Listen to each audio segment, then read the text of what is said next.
Now we are going to discuss about the normative methods. Normative forecasting methods begins with setting up a future needs or goal or objective and work backwards to the present to find out the best approach to realize the predetermined objective. The technique is a needed based in which needed capabilities are identified for the achievements of the goals. Normative methods can be grouped into three categories. One is relevance tree, another one is morphological analysis, and third one is your flow diagrams. Now we are going to discuss about the relevance tree technique. It is an analytical method that subdivides a particular objective into smaller activities and further into tasks, thereby showing all possible paths to achieve the intended objective and provide the forecasting. The deficiency with respect to the specific tasks are to be identified based on which a project or an action is to be recommended. The techniques thus involved in hierarchical listing of the task as well as its alternative, and each branch in the hierarchy can be considered as a goal or your sub goal. Now I am going to explain an example for the relevance tree technique. I took an example of air pollution control. So that is my prime objective. So for solving the objectives, I have to find the possible sources. For my possible sources, I have to find the possible solutions. So the various sources are, first one is transportation, and second one is energy sources, and third one is improper developed cities or improper planned cities. Okay, so what are my possible solutions? In transportation, mainly is engine, so I have to do the redesign work there. And energy sources, if you see, I have to find out the alternate options like renewable or fuel based or electricity based, like that I have to do modification. And I have to develop a green city by planning to enhance the air quality. So if you come to the engine redesign, what are the parts are in what are the areas I can able to do? So engine system I can able to modify, or my cooling system I can modify, or my ignition system, how it has to ignite, so that I can able to do. Fuel supply system I can able to do, or my piston modification I can do, or my combustion chamber I can able to modify. So these are my possible ways. And alternative sources already we discussed. And again, my engine system we can able to do a lot of research, and then we can able to do a lot of work in that. So like that. So my objective I can able to control in each and every area. Suppose if any problem I am facing in any areas, I can able to rectify then and there itself. So by that the whole process won't affect. So that is the advantage of my relevance tree technique. A new wave of innovation is fueling a radical change in fashion. Wearable technology, data, automation and lab-grown materials will have a major impact on what people will be wearing in the future. We are just seeing a pace of change which is frightening, but it's also incredibly exciting for the future of fashion.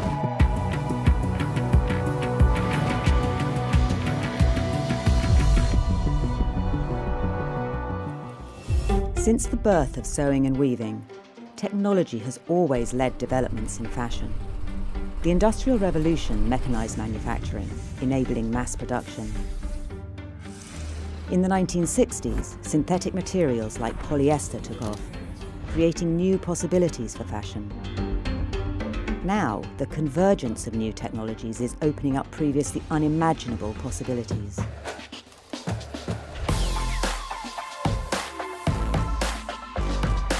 Self-styled fashion scientist Dr. Amanda Parks is in the vanguard of the industry's latest reinvention.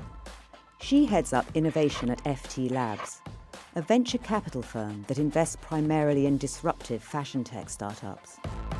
The future of fashion is a mixture of combining new material technologies with all new forms of business models.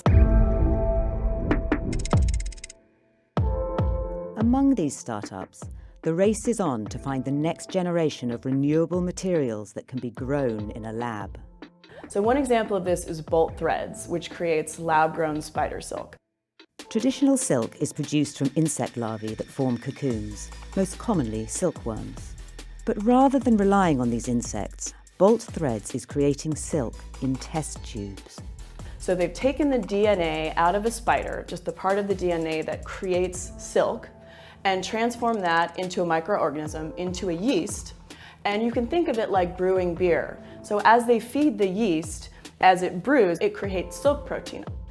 Biofabricated materials remove the need for animals and insects, and they are a more sustainable and efficient way of producing raw materials.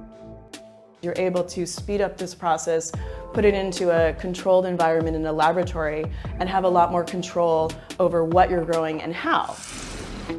Other companies are creating leather alternatives.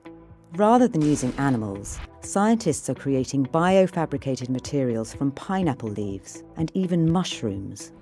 Another example is a mycelium-based leather. So the root structure of strains of mushrooms can be grown synthetically in a lab, but they're all natural fibers. When you think about the convergence of what technology can do with this in terms of the future development of materiality, and so we really have the opportunity to make huge global change by changing the means of production of materials. The convergence of fashion and technology also provides opportunities to transform not just clothes, but the people wearing them.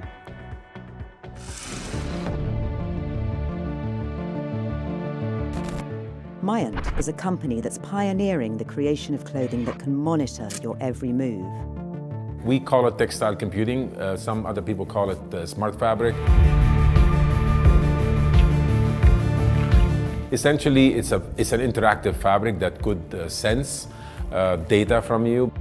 So-called smart fabrics are being touted as the next frontier of wearable technology. Yarns are paired with electronic sensors so that essential data can be captured from the human body. This is a men's boxer. You can see the sensors embedded on the band and on the body. Within seconds, it will start transmitting your ECG, temperature, your movement, your respiration.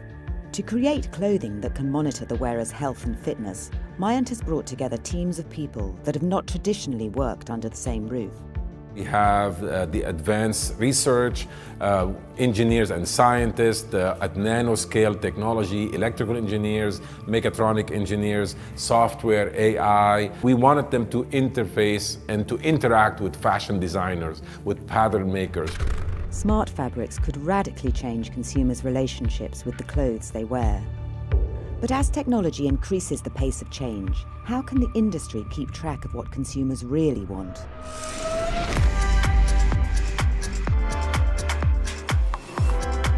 Francesca Muston is the head of retail at WGSN, the world's leading fashion forecasting agency.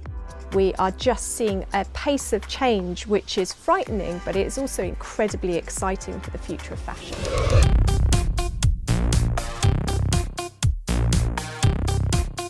The staff here use big data to analyse political, social and environmental trends in order to predict the hot new looks of tomorrow. If we think back over the last 5 years at how the fashion industry has changed, think about the way that we shop compared to the way that we used to shop. Technology is driving an explosion in consumer choice, as well as the bewildering array of clothing design and creation. To keep up, the industry is also turning to technology. We are for sure in the midst of a digital revolution. AI, the idea of kind of machine learning and big data. How do we start to sort of synthesize all of these new technologies and start to make sense of it, both in terms of industry, but also in terms of the consumer? Machine learning technologies are now central to fashion forecasting, quickly spotting patterns among the ever-growing volume of data. From biotechnology to demographic shifts, predicting trends is no longer an art, it's becoming a science.